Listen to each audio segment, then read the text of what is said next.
We are far too accustomed to dealing with big problems like necessity and freedom in the simplest possible concepts, and trying, as it were, in the twinkling of an eye, to cover as many aspects as we can.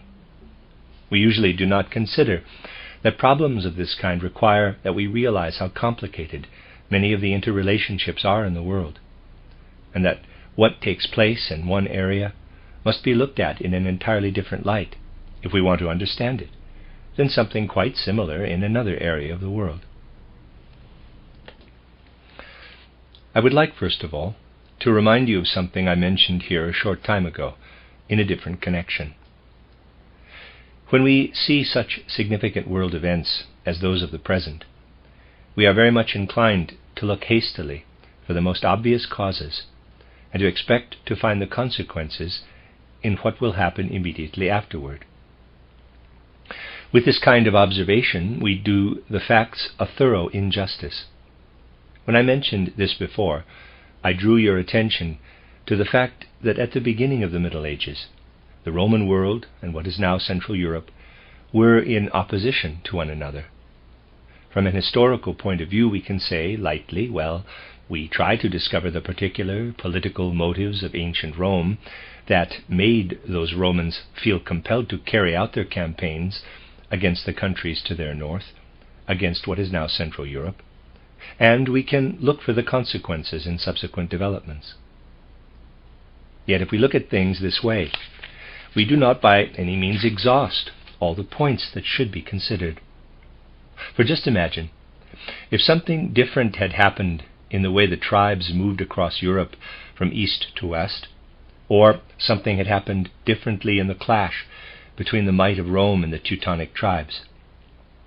The whole subsequent development of Central Europe, right up to modern times, would have had a different appearance. All the various events we have seen taking place in the course of the centuries up to our time would have been different if at that time the world of the ancient Roman people, who, owing to their particular quality and their position in world history, could not fully take up Christianity, had not fused with the world of historically young peoples who had taken up Christianity with youthful energy. Out of the way this encounter came about between a culturally overly mature people, such as the Romans were, and an historically young people, such as the Teutonic people were in those days. All the later events have developed right up to Goethe's Faust, and all that 19th century culture has produced. Could things have happened the way they did if that encounter had not occurred? Here we are looking at a stream permeated with a strict inner necessity, moving through world events and spreading out over immense regions. How could anyone at that time possibly have even wanted to arrange his actions in keeping with what has happened on the physical plane through the centuries from then until now? What is taking place today is, in turn, the starting point of universal configurations that will, of course, be connected with current happenings. Yet, as far as events on the physical plane are concerned, these configurations will, on the face of it, look very dissimilar to what takes place compressed into a short time span.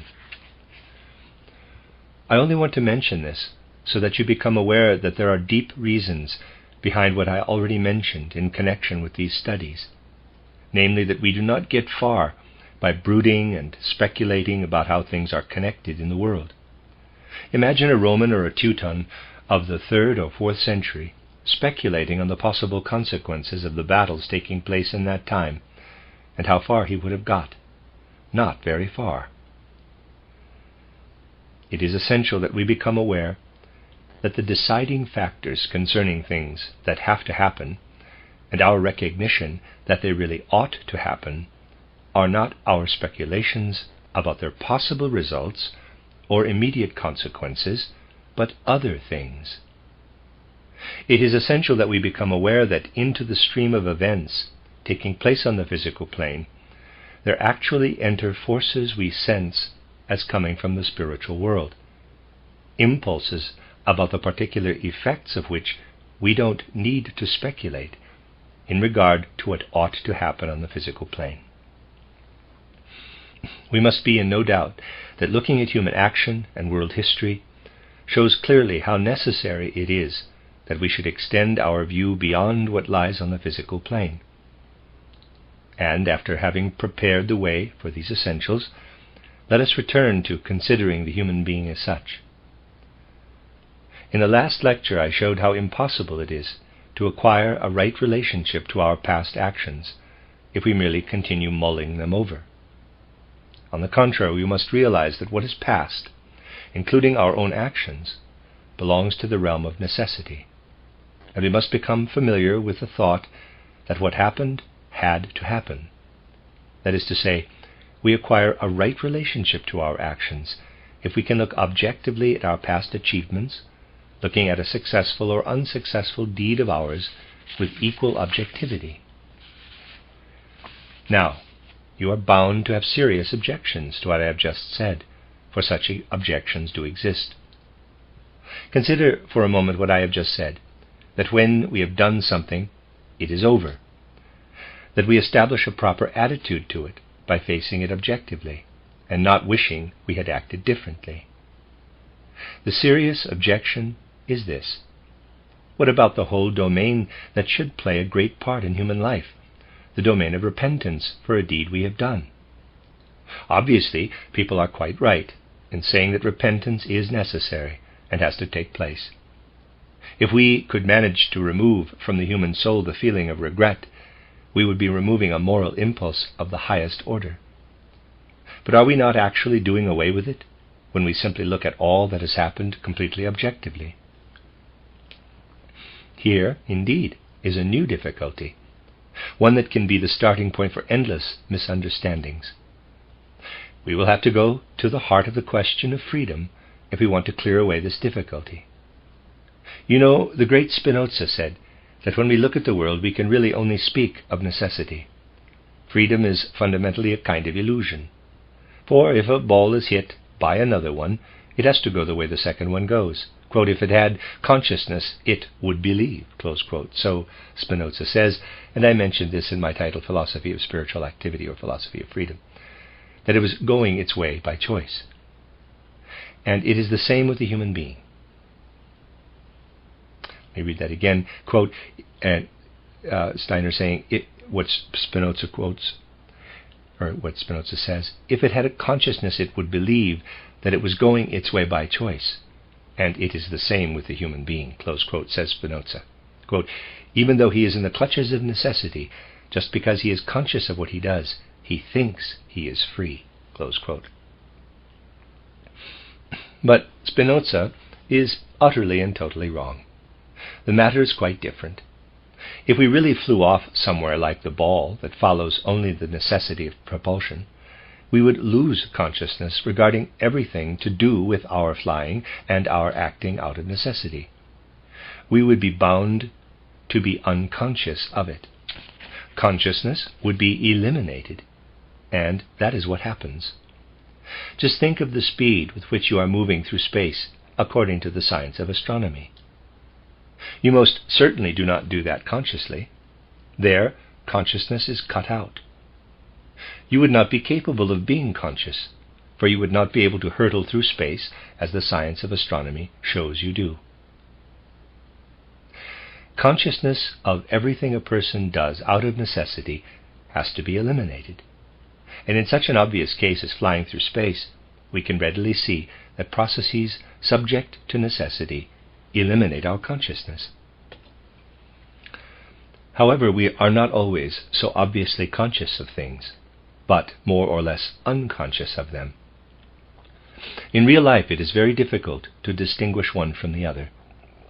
Where one thing borders on another, we cannot understand them as easily as in our case above. On the contrary, we could say, quote, in all matters where we are absolutely conscious, our actions cannot be other than free. If a ball that I struck really had consciousness, it would only fly in a certain direction if it received into its consciousness the impulse I gave it and directed its own course accordingly. The ball would first of all have to become unconscious in order merely to follow the momentum. Close quote. If you think this over, you will make a distinction that we unfortunately do not make in ordinary life with regard to actions. The fact that we do not make this distinction has not only a theoretical significance, but also a very practical one. We do not, in fact, distinguish between situations where we have been unsuccessful and cases that are immoral and bad. This distinction is an extraordinarily important one. It is absolutely true that we arrive at a correct estimate of an action that has not succeeded and has not turned out as we intended, only if we can look at it objectively, as though it had been absolutely necessary. For as soon as it is over, it is in the realm of absolute necessity. If something does not work out, and we feel uncomfortable later on because it has not worked out, it is absolutely true that our uneasiness arises from egotism. One would have liked to have been a better person, a more capable person. That is egotism expressing itself. And unless this egotism is completely rooted out, we cannot see the further development of our soul in as significant a light as we should. But not every deed we have done is an unsuccessful one. There can also be a bad deed, a morally bad deed. Let us look at morally bad deeds, for instance. The following one, to choose a really striking example. Suppose someone has nothing to eat, or would like something for some other reason than hunger, and he steals. Stealing is a bad deed, isn't it? Does what we have said keep a person who has stolen something from feeling remorse for his deed? No, it does not. And why not? For the very simple reason that he did not seriously want to steal, but only wanted to possess what he stole. He could readily have cut out the stealing if you had given him what he wanted, or if he had been able to acquire it in some other way than by stealing.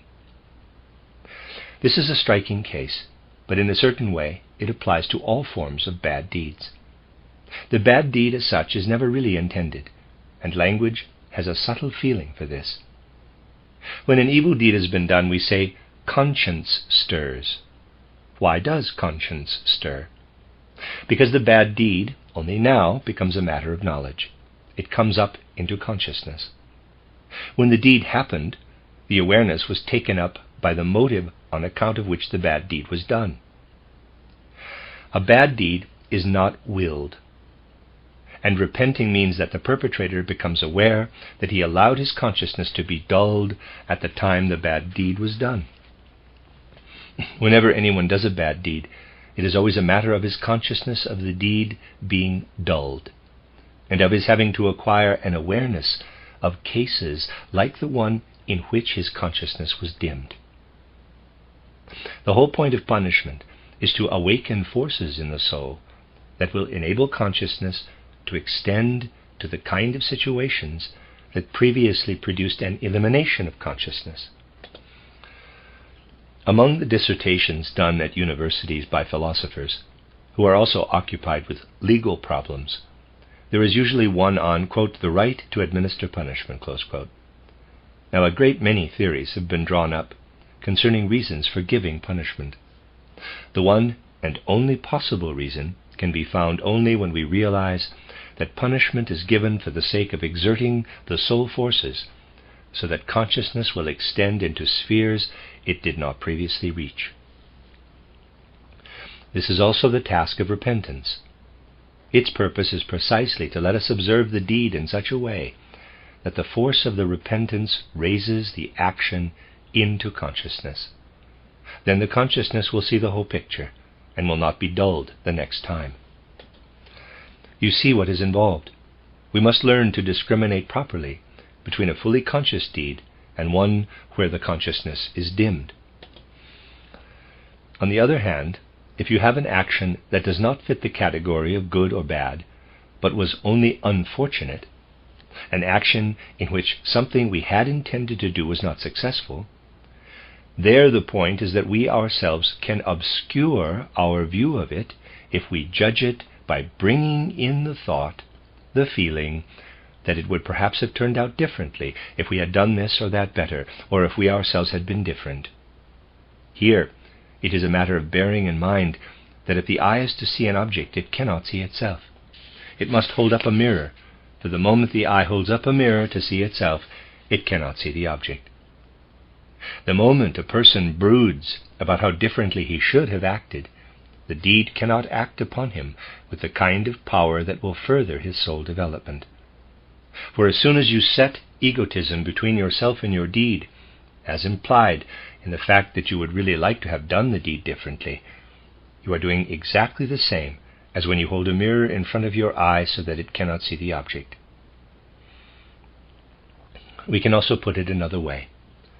You know there are so-called astigmatic eyes, eyes in which the cornea are curved in different degrees in the perpendicular and the horizontal direction. Eyes like that have a peculiar kind of inaccurate vision. Such persons see specters merely because the cornea has an irregular curve. They see specters because they are actually perceiving their own eyes and not what is outside.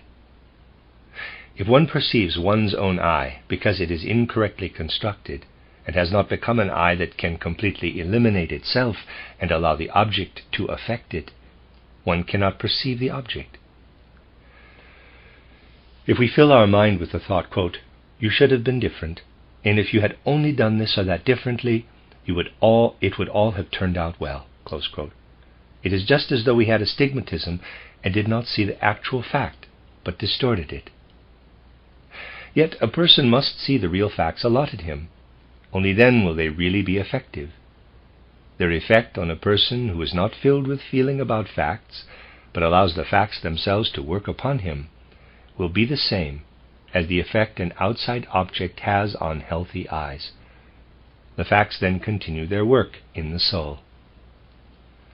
One can say that anyone who has not yet acquired an objective view of past facts in which he was involved cannot see them in their objectivity, and therefore cannot obtain from them what he ought to have for his soul.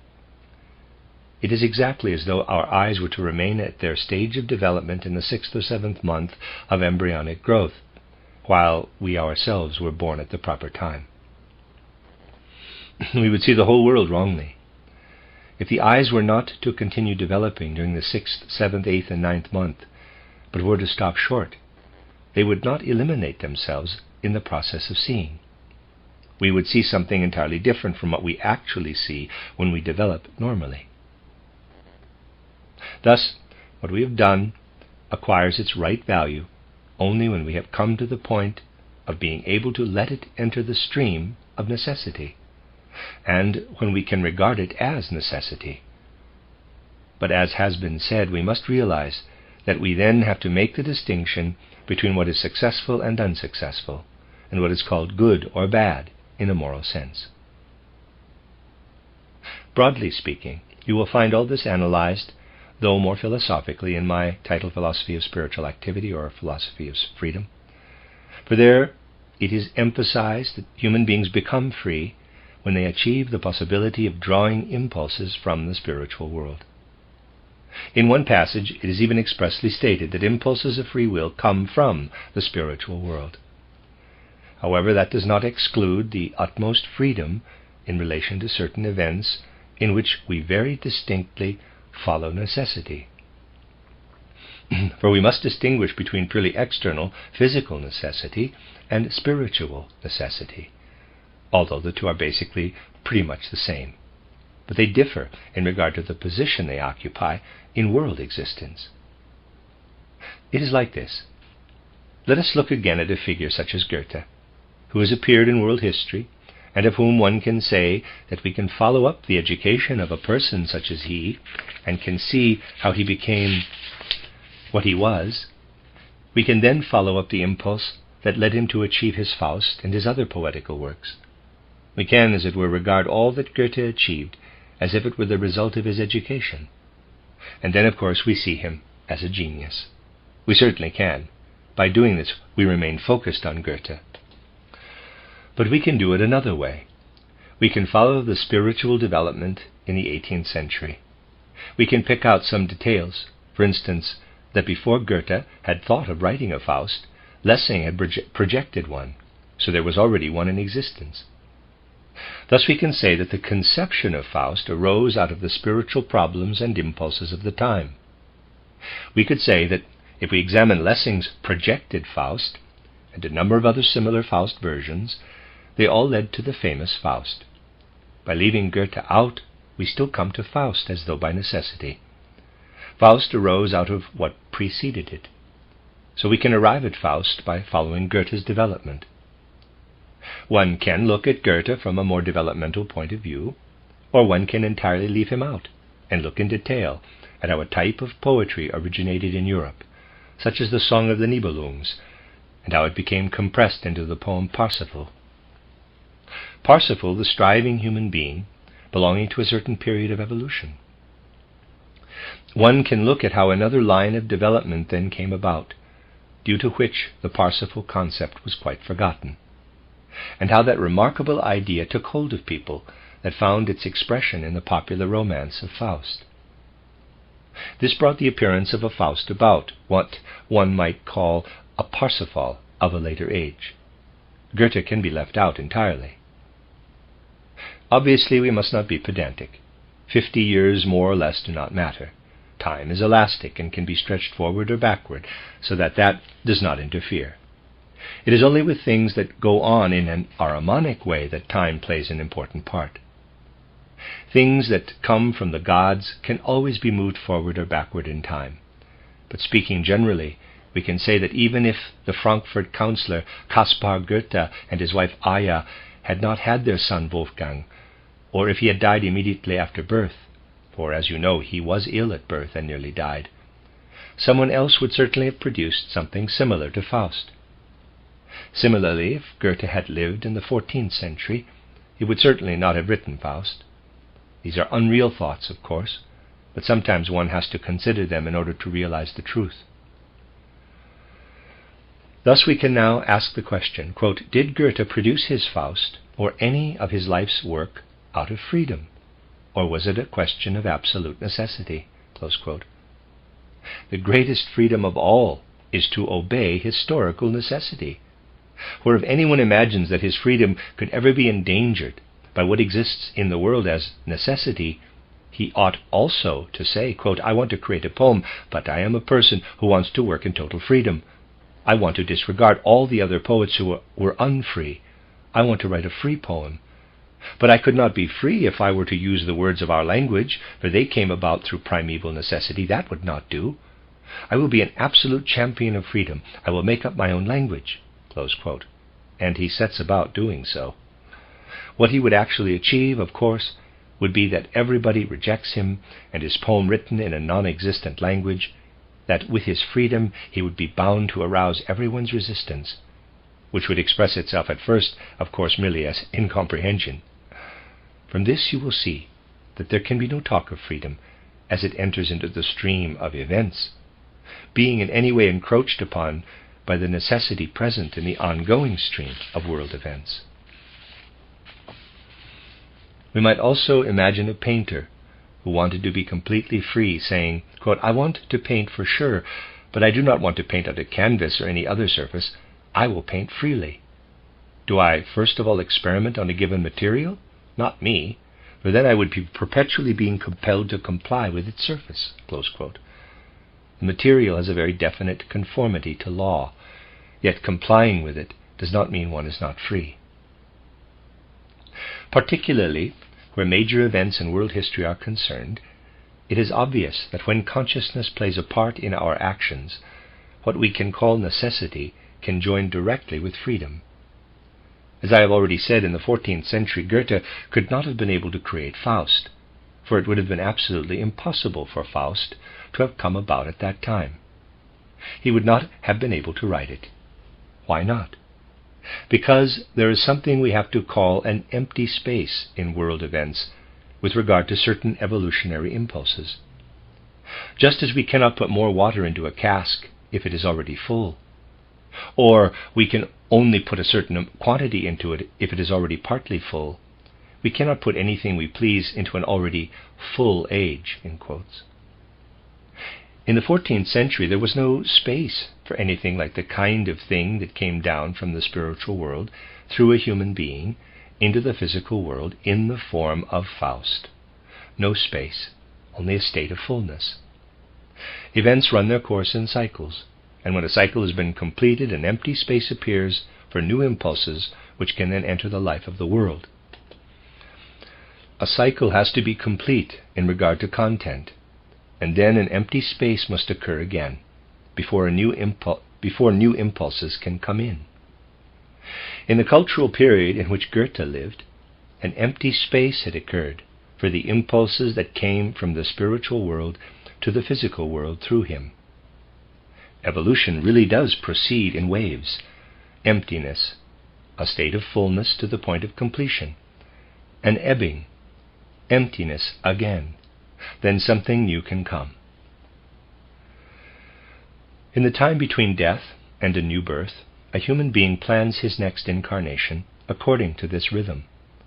He arranges it so that he encounters the particular level of emptiness or fullness in the physical world that is right for his impulses. Someone bringing with him from earlier incarnations impulses of the highest order that require a space must come at a time when there is an empty space.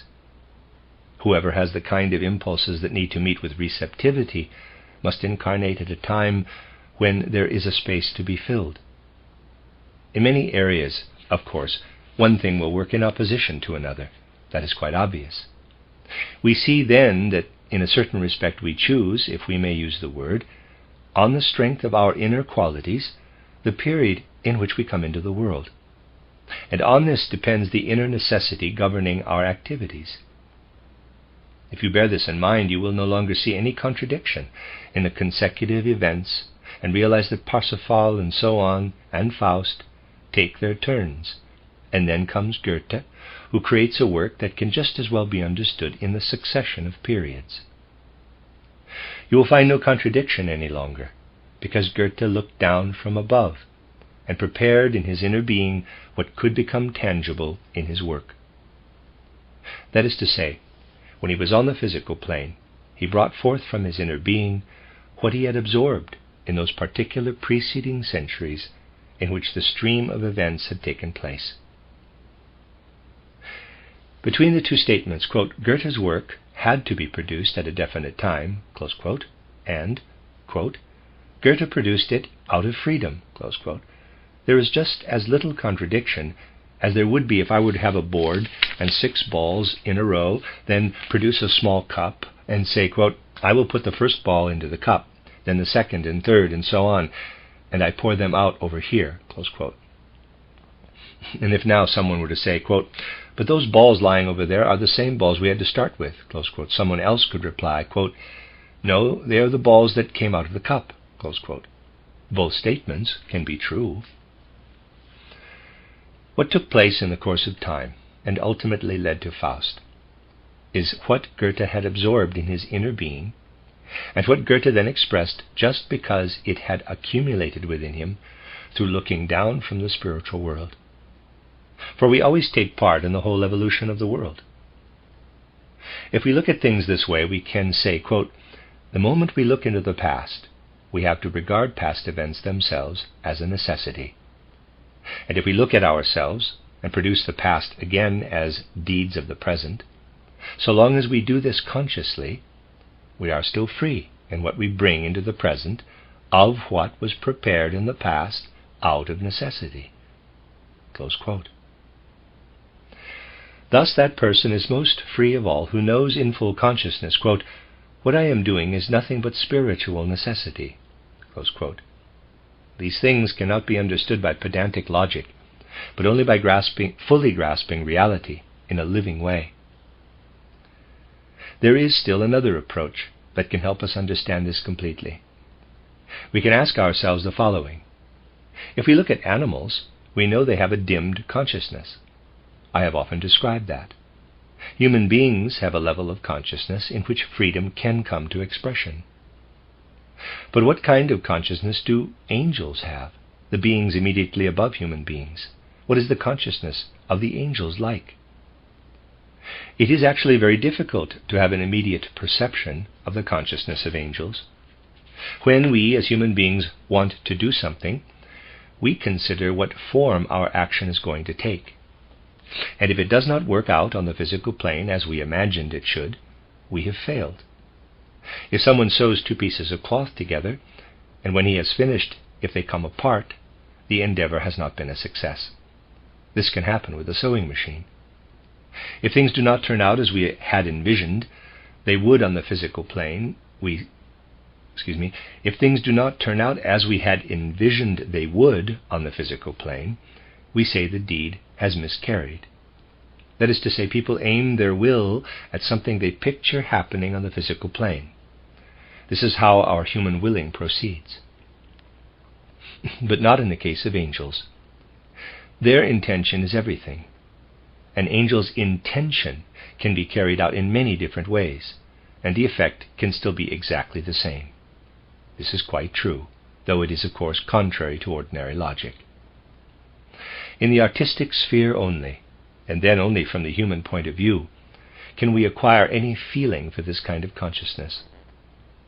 For you will always find that if the artist can take things in a human way, he may not always be in a position to do so, but if he can, he may possibly appreciate what turns out contrary to his expectations, even to the point of failure, and regard it to be of greater value than those things he did exactly as they should have been done.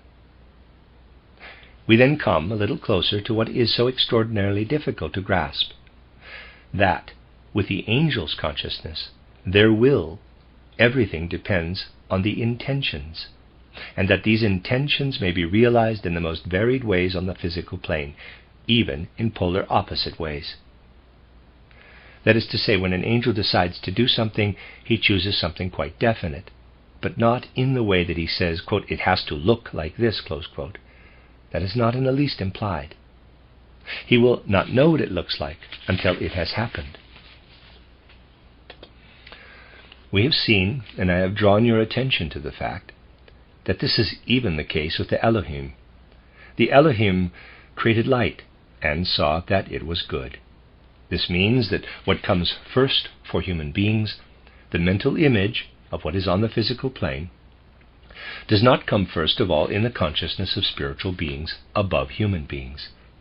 With them, the intention comes first, and how it is to be carried out is quite another matter. Now, in this respect, humans are, of course, midway between animals and angels. Therefore, they tend, on the one hand, to descend to the unconsciousness of animals. Whenever a criminal deed occurs, it is essentially due to the animality in human beings. On the other hand, however, we also have a tendency to ascend to the consciousness of the angeloi. We have within us the possibility of developing a higher consciousness, a consciousness beyond the ordinary one, in which intentions take on a different aspect than is normally the case. Thus we can say that if, as human beings, we get involved in some of life's important problems, we cannot then make plans in the ordinary way. Suppose that as a teacher, a proper teacher this time, you have a particular child to educate. Now, an average person has his educational principles. He knows when to give punishment and when not to, perhaps that he should never give any punishment at all. He knows how to do that. But if you look at the matter from the point of view of a higher consciousness, you will not always judge in this way, but will leave everything in life's hands. You will wait for the results of observation. Your one intention will be to bring out all the latent talents. But these potential talents can be drawn out in various ways. This is the important thing. If we take all these things into consideration, we will realize that in order to understand how necessity and freedom affect the human being, we must observe both the external physical part and the inner part, first of all the etheric. I've already drawn your attention to the fact that our etheric body takes quite a different course from the physical body. Our physical body, as I once told you, is young to begin with. It then develops and grows older until it becomes senile. The etheric body does the opposite. Whereas we say we grow older when speaking of the physical body, we ought really to say we grow younger as regards the etheric body. If we want to use the words old and young for the etheric body, it is actually old when we are born, for it is all wrinkled up and small enough to fit us.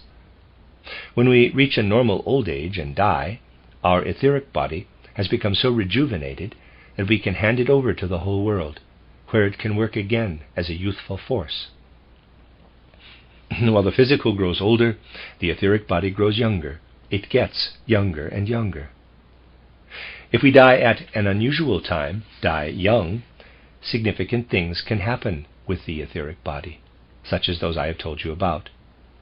But it is not only with regard to aging that we see a difference between the physical and etheric bodies, but also with regard to necessity and freedom.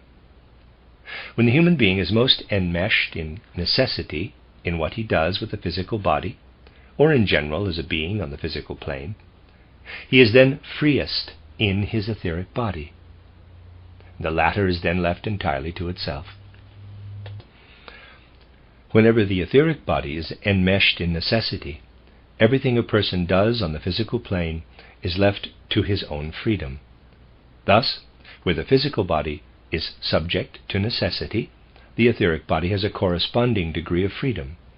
And where the etheric body is subject to necessity, the physical body has a certain amount of freedom. Let us look at what this means. You cannot say we are completely free to get up and go to bed whenever we want to. People get up in the morning and go to bed in the evening. There is no question of freedom there. This is part of the iron necessities of life. And even if you vary the time of getting up and going to bed, freedom is obviously out of the question. You also eat every day. There is no question of freedom there. You cannot resolve to do away with this necessity and try to be free by not eating, because you feel the taking in of food to be a compulsion. With regard to all these things, a human being is tied to necessity. And why is he tied to necessity? Because the companion, as I called him last time, the inner self accompanying us through life on the physical plane and through all the compulsions connected with the physical plane, lives all the while in freedom. But if we are to involve our inner being, our etheric body, in necessity, how are we to do it? By consciously submitting to what we recognize to be a necessity. For instance, by telling ourselves that the time has come when everyone who realizes he is ready for spiritual science ought to take it up. Nobody is forced to do this by an external necessity, of course. But we can see it as an inner necessity, because it is necessary in the present cycle of humanity. Thus, out of our own free will, we yield to necessity. There is no external pressure on the physical plane. We must follow compulsion out of inner freedom, as it were. The etheric body itself makes the resolve, which permeates it with necessity. It creates the necessity itself, thus acquiring the possibility of developing in freedom with regard to what happens on the physical plane. That is to say, we become acquainted with spiritual necessity, thereby making ourselves more and more free with regard to life on the physical plane. You will now say, quote, "Through the very fact that we find our way into a spiritual necessity, we ought to become more and more free in life on the physical plane," close quote. That is indeed so. By uniting ourselves with the Spirit that streams through the world, and letting it pass through us, we really do receive elements that set us free from the fetters of the physical world. We cannot, of course, free ourselves from what is allotted to us by our previous incarnation, by our karma. But if we do not thus free ourselves, through our knowledge of spiritual necessity, from conditions of necessity on the physical plane, we remain bound to these after death, and have to carry them with us. We have to carry the necessities of the physical plane with us through the life between death and a new birth, and cannot free ourselves from them. But each moment in which we connect ourselves in our etheric body with the necessities of the spiritual plane, we become freer and freer of the necessities of the physical plane. It is indeed so that if we can follow out of a free resolve a purely spiritual impulse, we become freer and freer from all that would otherwise fetter us to physical life, fetter us far beyond death. On the other hand, with regard to everything we are enmeshed in during physical life, and which is unalterable, the etheric body as such becomes freer and freer. Thus we see how freedom and necessity interact on the physical plane, and also in connection with the etheric body. The etheric body receives its freedom through the necessity of the physical plane, and has to recognize its own necessity. The physical body receives its freedom when the etheric body thus recognizes its necessity, and its necessity arises through its self-chosen karmic involvement in the events on the physical plane. In this way we see the physical part of human beings free in bondage, and the spiritual soul part bound in freedom, interacting organically. Freedom and necessity always interweave. It is quite impossible for us to be subject to pure necessity when we are fully conscious. Through the fact that we permeate a thing with consciousness, that is to say, accept it in full consciousness, freedom governs our soul. This is how we lift ourselves out of necessity in our soul and make ourselves free concerning matters we are conscious of. However, if we acknowledge with our minds that something is necessary, for instance, that the present time is the time for taking part in spiritual science, if we freely comply with a necessity, so to speak, does this give us a degree of unconsciousness? In a certain sense it does. We do become unconscious to the extent that we undertake to develop our consciousness to the point where we reach the gate through which streams and radiates what is to come from the spiritual world. We then receive this and bend to the powerful forces coming to meet us from the spirit world. This is why, in connection with working our way into spiritual necessity, we speak of working our way up to the beings who bend down toward us. Therefore, we shall always stress that with our consciousness we soar toward the beings who permeate and pulse through us from the spiritual world. And when we say, quote, "We must of necessity accommodate ourselves to the impulses coming from the spiritual world," close quote, we expect that at the same time the impulses of higher spiritual beings will descend into these, our impulses. Thus a relative deep unconsciousness arises, where we become aware of what is at work in us spiritually in the same way as we would be aware of an unconscious action where we are quite sure that the Spirit is in us and the right thing to do is to obey, where we are privileged to obey. We have now come back to our starting point. If we tried with our ordinary consciousness to mull over the many consequences that can arise from such significant events as those of the present, for instance, and I compared them earlier to the Roman Teutonic Wars, we would get nowhere. However, the moment we can tell ourselves we do not want to find the right solution through mulling them over, but through giving way to the spiritual impulse and letting it stream in, we do not need to brood. For then we know that if only we let these spiritual impulses take hold of us, they lead us to the right solution, to spiritual currents that even go beyond the centuries, beyond millennia. This is what is important.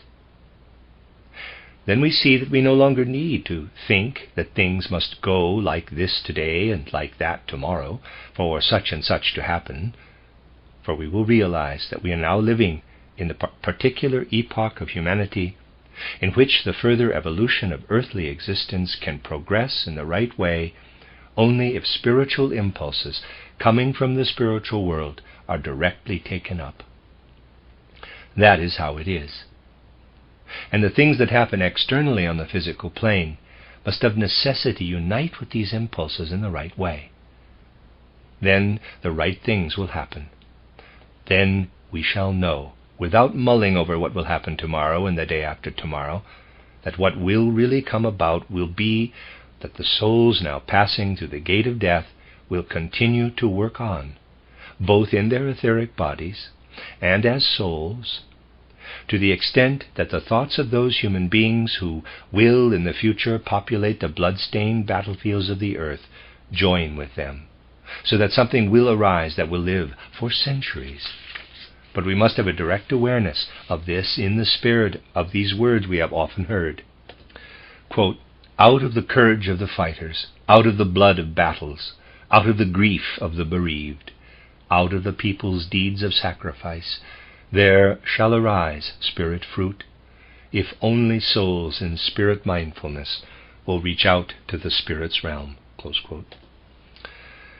The important thing to realize is that from a certain point in the present on, souls must become conscious of the Spirit. Let me read that again.